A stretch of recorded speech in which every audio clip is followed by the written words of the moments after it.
오늘 우리에게 주신 하나님의 말씀은 다니엘서 7장 1절부터 14절까지의 말씀입니다. 다니엘서 7장 1절부터 14절까지의 말씀입니다. 우리 다 찾으신 줄 알고 다 함께 합독하도록 하겠습니다. 시작. 바벨론 벨사살 왕 원년에 다니엘이 그의 침상에서 꿈을 꾸며 머릿속으로 환상을 받고 그 꿈을 기록하며 그 일의 대략을 진술하니라. 다니엘이 진술하여 이르되 내가 밤에 환상을 보았는데 하늘에 네 바람이 큰 바다로 몰려 불더니 큰 짐승 넷이 바다에서 나왔는데 그 모양이 각각 다르더라. 첫째는 사자와 같은데 독수리의 날개가 있더니 내가 보는 중에 그 날개가 뽑혔고 또 땅에서 들려서 사람처럼 두 발로 서게 함을 받았으며 또 사람의 마음을 받았더라. 다른 짐승 곧 둘째는 곰과 같은데 그것이 몸 한쪽을 들었고 그 입의 이사이에는 새 갈빗대가 물렸는데 그것에게 말하는 자들이 있어 이르기를 일어나서 많은 고기를 먹으라 하였더라. 그 후에 내가 또 본즉 다른 짐승 곧 표범과 같은 것이 있는데 그 등에는 새의 날개 넷이 있고 그 짐승에게 또 머리 넷이 있으며 권세를 받았더라. 내가 밤 환상 가운데에 그 다음에 본 넷째 짐승은 무섭고 놀라우며 또 매우 강하며 또 쇠로 된 큰 이가 있어서 먹고 부서뜨리고 그 나머지를 발로 밟았으며 이 짐승은 전에 모든 짐승과 다르고 또 열 뿔이 있더라. 내가 그 뿔을 유심히 보는 중에 다른 작은 뿔이 그 사이에서 나더니 첫 번째 뿔 중에 셋이 그 앞에서 뿌리까지 뽑혔으며 이 작은 뿔에는 사람의 눈 같은 눈들이 있고 또 입이 있어 큰 말을 하였더라.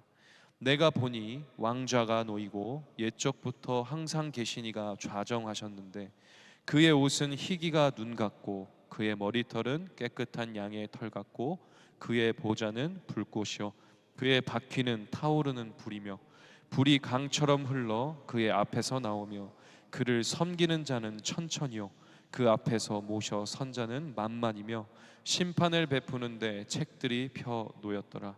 그때 내가 작은 뿔이 말하는 큰 목소리로 말미암아 주목하여 보는 사이에 짐승이 죽임을 당하고 그의 시체가 상한 바되어 타오르는 불에 던져졌으며 그 남은 짐승들은 그의 권세를 빼앗겼으나 그 생명은 보존되어 정한 시기가 이르기를 기다리게 되었더라. 내가 또 밤 환상 중에 보니 인자 같은 이가 하늘 구름을 타고 와서 옛적부터 항상 계신 이에게 나아가 그 앞으로 인도되매 그에게 권세와 영광과 나라를 주고 모든 백성과 나라들과 다른 언어를 말하는 모든 자들이 그를 섬기게 하였으니 그의 권세는 소멸되지 아니하는 영원한 권세요 그의 나라는 멸망하지 아니할 것이니라. 아멘. 아멘. 다니엘서 7장 14절까지 보았습니다. 긴 말씀 읽어주셔서 감사합니다.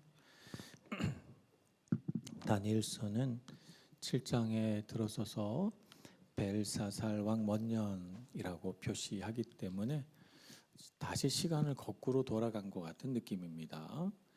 원래는 벨사살 왕이 죽고 그 뒤를 이어서 메데라고 하는 나라의 왕 다리오가 그 나라를 다스리게 되었다 하는 얘기, 또 다리오 왕 때 다니엘이 사자굴에 빠졌다가 구원받은 이야기, 우리가 전에 6장에서 다 했었잖아요. 7장에는 다시 시간을 거꾸로 가면서 환상 이야기가 나옵니다. 그래서 다니엘서는 크게 나누어 볼 때 1장에서 6장까지 이야기하고 7장에서부터 12장까지 이야기로 이렇게 두 파트로 나뉘게 됩니다. 그래서 1장에서부터 6장까지는 시간의 흐름을 따라서 각 나라들의 왕들과 그에 얽힌 이야기들이 쭉 전개가 돼요. 그래서 그 왕들과 관계한 사람들, 다니엘과 그의 세 친구들의 이야기들은 무엇을 그 안에 담고 있는가 하면 사람이 다스리는 것 같지만 사실은 하나님이 다스리신다라는 거예요. 그래서 사람의 왕들이 다니엘을 무릎 꿇리려고 하고 다니엘을 해치려고 하고 다니엘의 세 친구들을 불 속으로 통과시켜서 그들을 소멸시키려고 하지만 결국에는 하나님께서 다스리신다는 사실을 보여준다는 거예요. 그래서 1장에서부터 6장까지는 사람의 나라들에서 벌어지는 이야기, 그리고 주권은 하나님께 있다 이야기죠. 7장에서부터 12장까지의 이야기들은 이제 다니엘의 환상, 다니엘 꿈, 다니엘의 기도, 또 다니엘이 천상의 사자와 이야기한 대화, 뭐 이런 것들을 기록해 놓은 책이에요. 그래서 내용이 좀 다릅니다. 시간 순서가 뒤죽박죽으로 돼 있기도 하고, 그런 환상을 중심으로 이야기가 전개됩니다. 이것은 뭐냐면 천상에서 벌어지는 일들, 하나님께서 천상에서 벌어지고 있는 일들을 다니엘에게 환상이나 계시나 기도 같은 것으로 알려주면서 이런 일들이 있고 하나님께 주권이 있다. 그러니까 전반부와 후반부 이야기가 주제는 똑같아요. 하나님의 주권. 하나님의 주권이라고 하는 주제는 똑같은데 하나는 땅의 이야기, 하나는 하늘의 이야기, 이렇게 되는 것입니다. 자, 다니엘과 이 붙잡혀온 유다 사람들은 시대의 전환기를 살아가고 있습니다. 그들이 붙들려 올 때는 바벨론이라는 나라가 영원할 줄 알았는데, 이 바벨론이라는 신흥 제국은 금세 그 힘을 빼앗기게 되고, 그 뒤를 따라서 메대와 바사라고 하는 신흥 국가가 일어나게 됩니다. 먼저 메대가 권력을 잡고 그 후에는 바사, 페르시아라는 나라가 권세를 잡게 됩니다. 이렇게 시대가 너무나도 빠르게 변해가고 있는 그 시기에 이방인으로서 포로로 살고 있는 다니엘과 유다 사람들은 어떤 심정이었을까요? 한편으로는 세상이 어떻게 변하려고 그러나 하고 두려운 마음이 들기도 하고, 또 다른 한편으로는 이런 시대의 변화 속에서 우리가 고향으로 돌아갈 수 있지 않을까? 하나님께서 반드시 돌아가게 해주리라고 약속하셨는데 그 약속이 임박한 거 아닐까? 기대, 이 두 가지가 다 있었던 것이죠.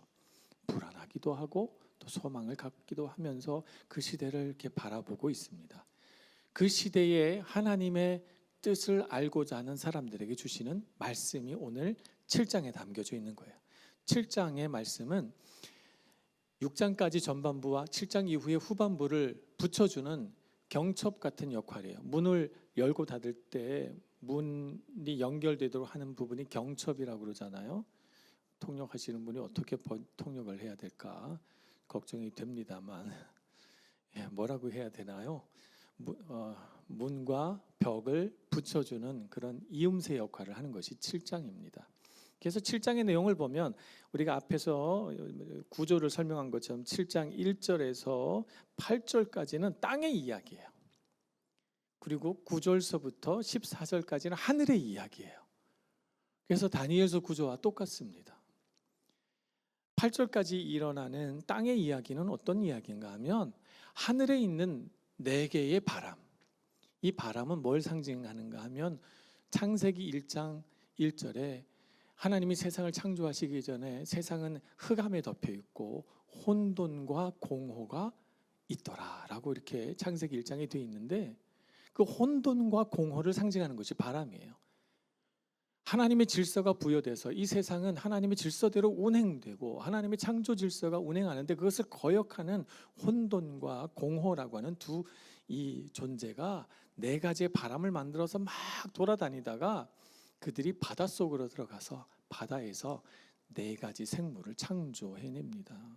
4가지 생물이 바닷속에서 나오는데 사자와 곰과 표범과 그리고 10개의 뿔이 달린 무시무시한 괴물, 이렇게 4종류의 괴물이 나오게 됩니다. 이 4종류의 짐승 혹은 괴물은 차례로 등장하게 될 이 세상 나라를 상징하는 것이죠. 그 특징을 보면 나라가 어떤 나라인가 하는 것을 알 수가 있습니다. 첫 번째, 사자는 사람의 마음을 가졌다고 했습니다. 사람처럼 서 있고 사람의 마음을 가졌대요. 이 나라는 느부갓네살 왕과의 관계를 생각해 볼 때 하나님이 느부갓네살 왕에게 환상을 보여주고 꿈을 꾸게 하시고 그로 하여금 하나님의 주권을 알게 하시는, 자꾸 하나님이 느부갓네살 왕과 관계를 맺으시려고 하시잖아요. 그가 하나님을 찬양하고 경외하면서도 금세 또 자기가 섬기는 신 혹은 자기 자신이 영광 받으려고 하는 유혹에 빠져들긴 하지만 어쨌든 그런 관계 속에서 사자는 바벨론을 상징하는 것입니다. 사람의 마음을 가지고 조금 하나님을 알 듯하면서 결국엔 모르게 되는 이런 짐승이라는 것이죠. 사자. 그 다음에 등장하는 곰이라고 하는 짐승은 특징이 많은 고기를 먹으라는 명을 받았다는 거예요. 이 곰이라고 하는 곰으로 표현되는 나라는 욕심이 많아요. 그래서 먹어도 배부르지가 않습니다. 탐욕으로 가득 찬 나라, 영토 확장의 욕심을 버리지 않고 끝없이 팽창하려고 했던 페르시아를 상징하는 것이죠. 세 번째 나라 표범은 네 날개와 네 머리를 가졌다고 했어요. 그러니까 이 표범으로 상징되는 나라의 특징은 네 개로 갈라진다는 거예요. 알렉산더 대왕이 마케도니아에서부터 출발해서 아시아와 또 중동과 또 이 북아프리카까지 거대한 제국을 형성합니다. 그리고 30이 되기 전에 젊은 나이에 죽게 되죠.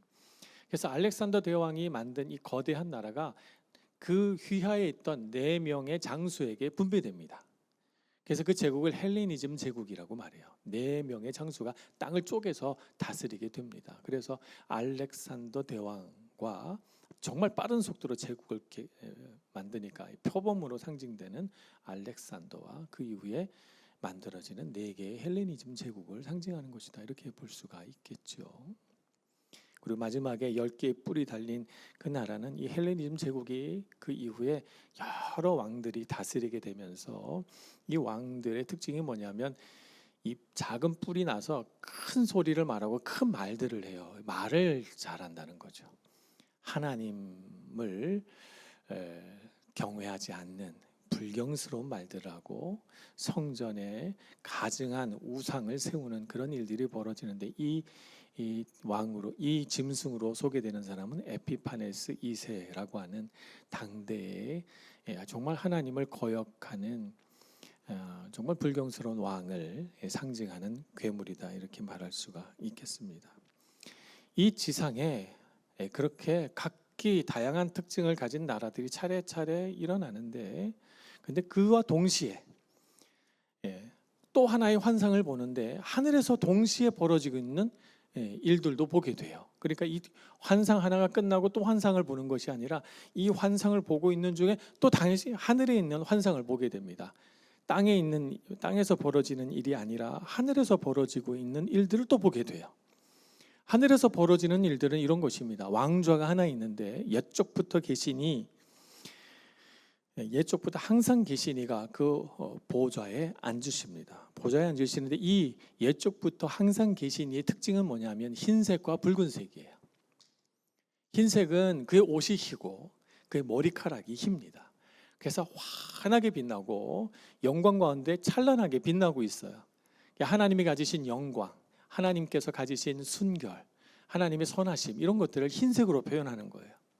근데 그 보좌에서는 어떤 것이 있습니까? 보좌는 불꽃이고 그의 바퀴는 타오르는 불이고 그래서 불이 강처럼 흘러서 그 보좌에서 흘러나옵니다. 붉은 불, 이것은 그분이 가지고 있는 권능, 그분이 갖고 있는 심판의 권세 이런 것들을 표현하고 있는 것이죠. 그래서 그 보좌에 앉으신 항상 계신 이가 옛적부터 항상 계신 이가 책을 펴놓고 심판하십니다.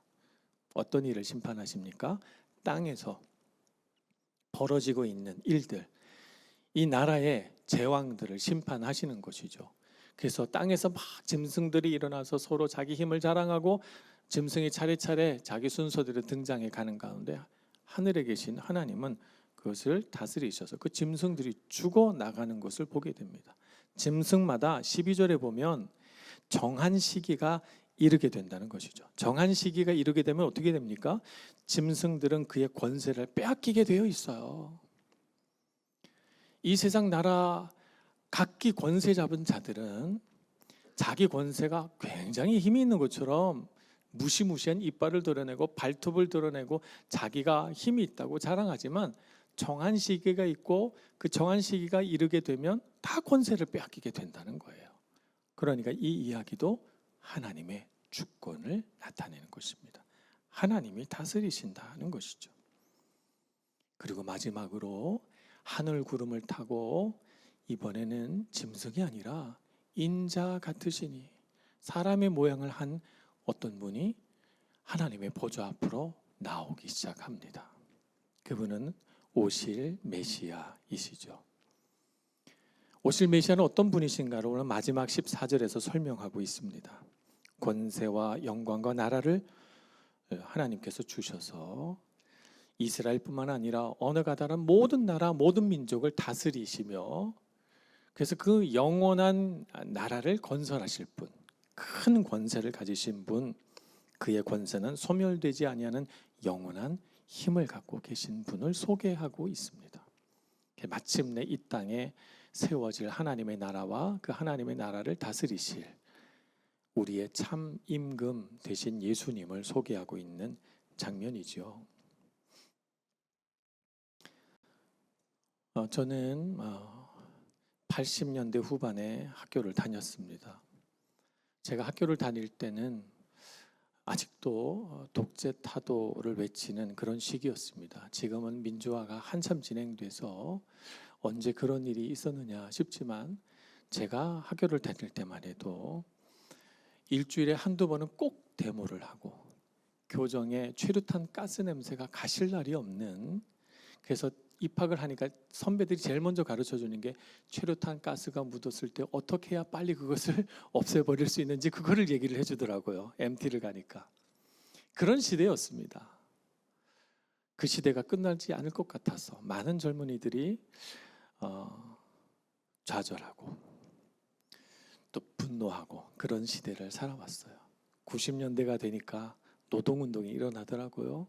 그래서 막 노동 현장에서 자기 노동자들의 권리를 찾겠다는 일들이 일어났습니다. 그래서 저도 그때 지금 노량진 혹은 그 뒤에 구로공단이라고 하는 곳에 가서 이른바 닭장집이라는 곳도 제가 가봤어요. 그때 많은 대학생들이 들어가서 그 닭장집에서 살면서 노동자들에게 노동자들을 가르치고 그때 노동자들의 권리를 가르치고 노동법을 가르치고 그랬던 곳입니다. 노동운동이 끝나더니 세상이 점점 좋아지더라고요. 요즘에도 한국의 사회가 시끄러워요. 저는 다니엘서를 보면서 세상 권세는 정해진 때가 있다. 아무리 자기 힘을 자랑해도 그 정한 시기가 되면 지나가더라 라고 하는 것을 제 젊은 시절 20대 초반부터 지금까지 쭉 살아오면서 경험한 것 같습니다. 사회에 첫 발을 내딛고 세상을 바라보니 세상이 참 거대해 보입니다. 세상은 너무나도 큰 힘을 갖고 있고 그 큰 힘을 가진 사람들이 그 기성세대들이 권세에 앉아서 권좌에 앉아서 권세를 휘두르고 세상 앞에서 나는 참 작아 보이는 그런 때가 있을 것입니다. 그러나 여러분, 우리를 다스리시는 분은 하나님이십니다. 이 세상 권세가 아닙니다. 여러분 두려워하지 마시기 바랍니다. 땅에서 벌어지는 일만 보시면 안 됩니다. 하늘에서 벌어지고 있는 일들을 보셔야 돼요. 하나님이 다스리시고 하나님이 권세를 주시기도 하고 빼앗기도 하십니다.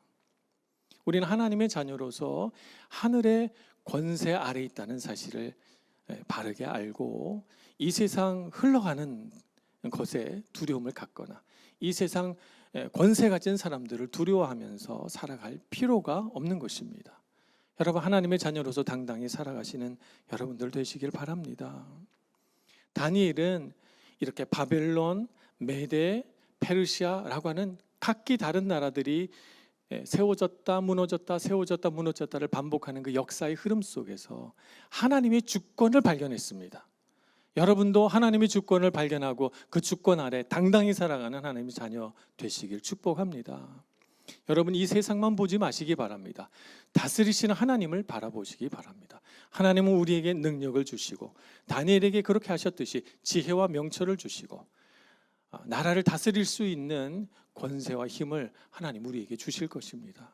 그러니 내가 가진 것이 부족하다고 이 땅의 것만 바라보며 절망하고 탄식하지 마시고 우리를 도우시고 우리 뒤에 계셔서 실제로 하나님의 뜻대로 통치하시는 하나님을 바라보고 그 하나님으로 인하여 용기와 힘을 얻으시는 여러분들 되시길 축복합니다. 그래서 여러분 도전하십시오. 세상에 순응하려고 하지 마시고 세상을 향해 도전하시기 바랍니다. 하나님의 말씀 붙들고 하나님께서 주신 믿음으로 도전하시며 살아가시고, 그래서 하나님께서 우리를 향하여 이루실 일들을 꿈꾸시기를 바랍니다. 얼마나 놀라운 일들을 이루시려고 하실까? 나를 통하여, 여러분을 통하여 얼마나 놀라운 일들을 이루실까? 그 꿈을 꾸면서 하나님의 나라를 우리 마음속에, 내가 서 있는 이 자리에, 여러분이 살아갈 인생 위에 만들어 가시는 여러분 모두가 되시길 간절히 축원합니다. 기도하겠습니다. 하나님, 세상의 권세들이 아무리 자기 힘을 자랑하여도 그 모든 권세가 다 하나님의 주권 아래 있음을 발견합니다. 하나님, 주의 강한 손으로 우리를 붙들어 주시고 주님의 그 은혜의 날개 아래 우리를 보호하여 주셔서 이 악한 세대 가운데 우리가 흔들리지 않게 해주시고, 주님의 말씀 붙들고 이 세상의 모든 권세들을 다 이겨낼 수 있는 하나님의 주권과 그 능력을 경험하게 해 주옵소서. 우리를 통하여 이루실 하나님의 놀라운 계획들을 기대하고 바라봅니다. 주님, 우리를 인도하시고 우리가 하나님의 선한 도구가 되어서 하나님의 나라를 이루어가는 하나님의 자녀들 되게 해 주옵소서. 예수님의 이름으로 기도합니다. 아멘. 모두 일어나셔서 찬양하겠습니다. 함께 박수치며 우리 주님 찬양하기 바랍니다.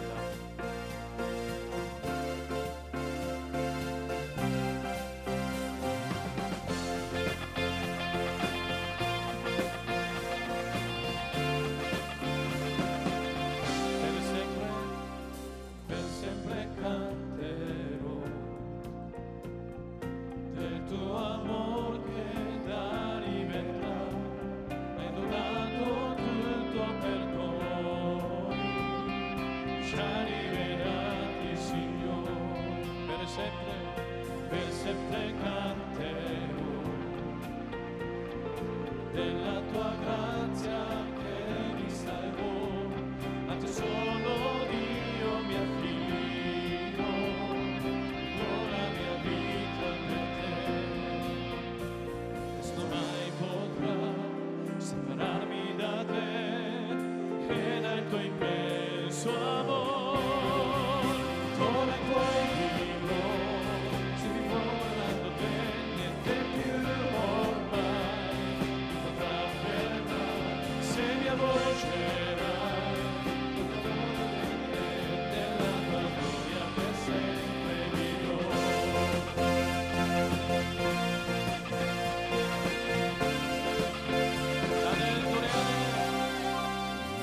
나는 노래하네 자유케 하신 주의 사랑, 모든 것을 내어주시고 우리를 구하셨네.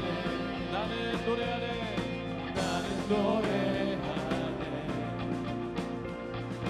날 구원하신 주의 은혜, 모든 것을 주께 맡기고 내 삶 주께 드리리. 누가 우리를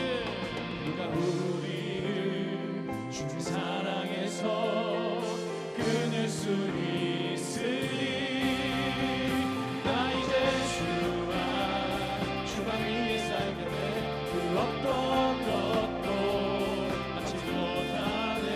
주님의 사랑 작은 나를 감사해. 오 주의 영광 안에 살겠네. 나 이제 주와 주방 위에 살겠네. 그 어떤 것도 막지 못하네. 주님의 사랑 작은 나를 감사해. 오 주의 영광 안에 살겠네.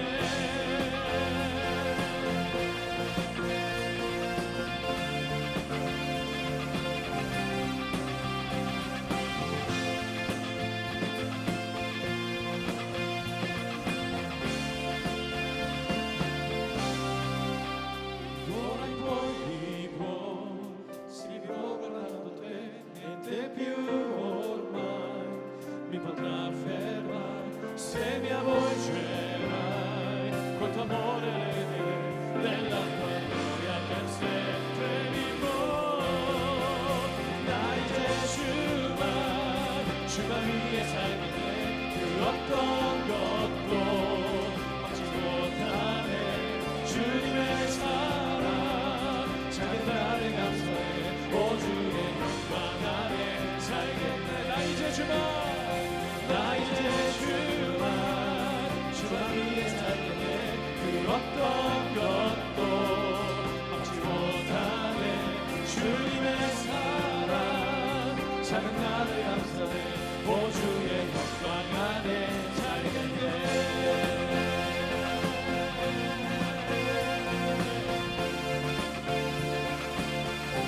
오직 주님만 위해 살 것을 찬양하며 주께 영광의 박수를 드립니다. 할렐루야. 오늘 영광 받아옵소서.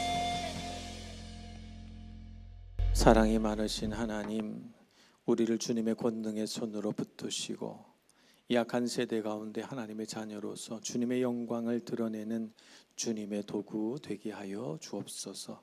하나님의 자랑스러운 아들, 딸 되어 이 세상에 변해가는 세대 가운데 변하지 않는 하나님의 진리의 말씀 선포하게 해주시고 그 영광 가운데 살게 해 주옵소서. 이제는 우리 주 예수 그리스도의 은혜와 하나님의 놀라우신 사랑과 성령님의 교통하심이 하나님의 주권 안에 능력 있게 살아갈 이 자리에 함께 모든 청년들과 그들의 미래 위에 이제로부터 영원토록 함께 계실지어다. 아멘.